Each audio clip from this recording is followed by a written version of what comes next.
7 Steps to Become an Entrepreneur. If you're thinking of how to become an entrepreneur, then, congratulations, because you've already taken the first step.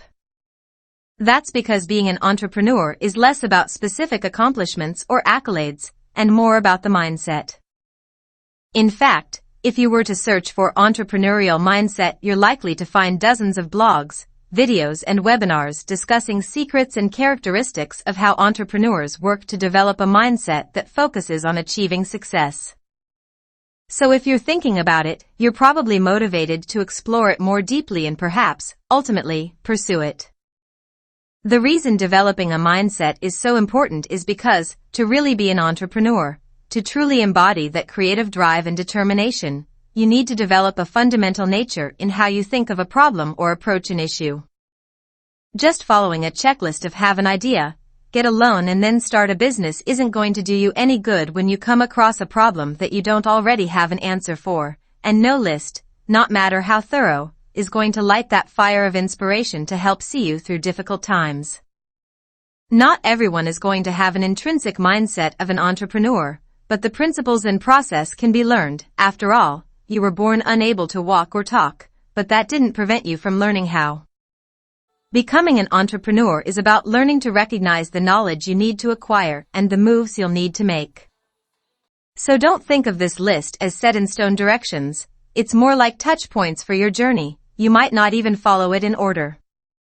Maybe you're starting with a great idea instead of building towards one, or maybe you are already part of a motivated team looking for a new opportunity. Whatever your circumstance, consider these steps when thinking of how to start out as an entrepreneur. 1. Build your skill set and knowledge base. No matter what, you want to start and stay curious.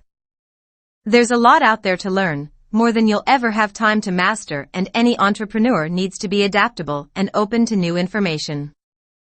That can seem daunting, but there are a few things you can do to simplify the process of continual learning.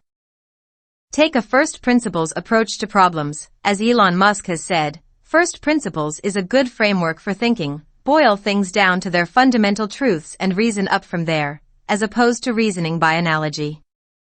Get comfortable with research. Subscribe to trade publications to see what's trending within an industry. Research the market you're interested in exploring. Get out and meet people who are doing the things you want to do. Not only can they provide good advice, they'll be an invaluable part of your network. Focus your attention on what matters. While some serial entrepreneurs have a reputation of being jacks of all trades as they jump around from industry to industry, you can likely find more success by focusing on an area of interest and specialization. Pursue a degree or program that teaches entrepreneurial skills and knowledge specific to the industry that you want to get into. 2. Build your network. No one ever succeeded alone. Every successful entrepreneur has benefited from their own network of mentors, partners, employees, and investors. Once you've found a mentor or advisor who can assist you, it's important to reach out and find other systems of support. Unsure of how to go it alone? Partner with a co-founder or small team that will offer complementary skills to your own. Being part of a larger whole provides additional skills and expertise, plus it can make it easier to secure funding. Talk to friends and family about your venture. Not only are they the surest way to secure additional support, some might be sources of possible seed funds or low-interest loans. Get professional help. Research and vet professionals like financial advisors and lawyers that you feel comfortable trusting and relying on. You're going to need them. 3. State your idea, claim your niche. If you don't already have a solid idea, then it's time to consider what type of product or service you're able to offer and, more importantly, what's going to set you apart from everyone else. Start exploring solutions for everyday problems or frustrations experienced by friends and family and your target markets. As Entrepreneur magazine explains, the most innovative startups are often simple solutions to common problems. Determine if you're going to meet an underserved demand or improve on an existing service. The former is a way to claim a space within a market and differentiate yourself from competitors. The latter is more disruptive, where you can position your business as a new way of doing things. As always, you'll want to do your research on the categories and fields you're thinking of entering and start asking questions about how a new product or service can exist within that space. If you're unsure of how to do the legwork, or need to dedicate time to other aspects of your startup, consider hiring a marketing researcher for assistance. 4. Find and understand a market. The best product in the world isn't going to succeed if there isn't a market interested in buying it. Starting broad may seem like a good idea, after all that's the highest possible number of buyers, but trying to sell to everyone means that you're really selling to no one. To get a better idea of what your market is going to be, you'll need to develop an understanding of what people are looking for. Who are the people most likely to buy from you, or would be most interested in your service? Develop profiles of your potential buyers. What jobs do they have? What lifestyles do they lead? What needs do they have? What pain points do they experience?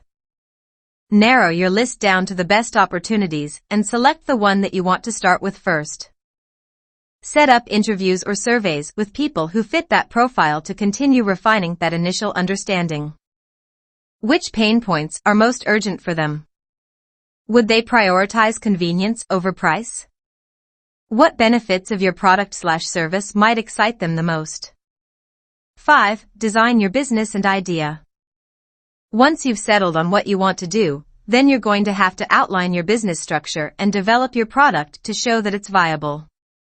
That's the only way you're going to be able to win over investors. It's time to start laying out exactly how your business will be moving forward. You'll want to create a business model, aka a business plan, that details how your business will be organized, a prospective budget for the future, details on how your business will make money. If you're looking for models to follow, consider these business plan templates from Score and from HubSpot. Plan out the sales process that you'll use to acquire new customers. What's your marketing strategy? Are you using certain social media accounts? Are you attempting a viral marketing campaign? What sales materials will you need? Most importantly, what's the process by which you'll convert those who express interest into actual sales? It's time to truly show what your business is about and build out a proof of concept, or what's also known as a minimum viable product, MVP. The MVP, whether it's software, a service, or a physical product, should be capable of executing the basic and most important functions of your idea. 6. Secure funding. You have a plan and you have a product. Now it's time to secure the funding that you'll actually need to start up your business and get it running. Depending on your product and market, you have several options available. You can attempt to start with securing initial funding or loans from friends and family. Trust levels are high and you might even be able to receive the funds without having to pay interest or offer too much of a share in your company. Of course, this entirely depends on the level of wealth and assets of the people you know. A far more likely scenario is that you'll have to make a pitch to secure funding from venture capital, VC, firms or angel investors. Both are able to provide large amounts of initial funding for startups with the promise of even larger returns through owning stakes in the company. Start by looking at organizations that connect entrepreneurs with funders, such as the National Venture Capital Association and Angel Investment Network. There's also the opportunity to secure small business grants and loans. These investments differ from VCs and angel investors by offering, generally, smaller amounts of initial capital and having specific requirements. Loans will need to be repaid with interest over time, while grants are reserved for meeting certain conditions, such as assisting minority or underprivileged communities. Rather than trying to secure a few large amounts of funding, you could attempt to crowdfund your business through hundreds, or thousands, of smaller donations. With modern digital technology, there are several options for running a crowdfunding campaign, through platforms like Fundable or WeFunder. 7. Build your business. Once you've gotten this far, now the real work begins. Time to put that funding into place, build out your first real product, and get it out to your target market. You will need to establish a location for your business, whether you're renting out an office space for your team to work in or you're leasing a building in a downtown location. Or, perhaps your business is entirely online and all your employees are expected to work from home. At the very least, you'll need to claim a website to both promote your business and allow customers to learn about your product and contact your business. You'll need to consider the actual structure of your organization and what your plans are for incorporating your business. At the very least, you should consider the option of registering as a limited liability company, LLC, to both build the credibility of your business and protect your personal finances. Keep working on promoting and marketing your business. After the initial buzz dies off, you'll still need to find ways to reach out to new, prospective customers and announce the latest updates and developments of your product. Review the metrics of your campaigns and social media channels to determine what's working and what's not, and what you should be doing to effectively advertise.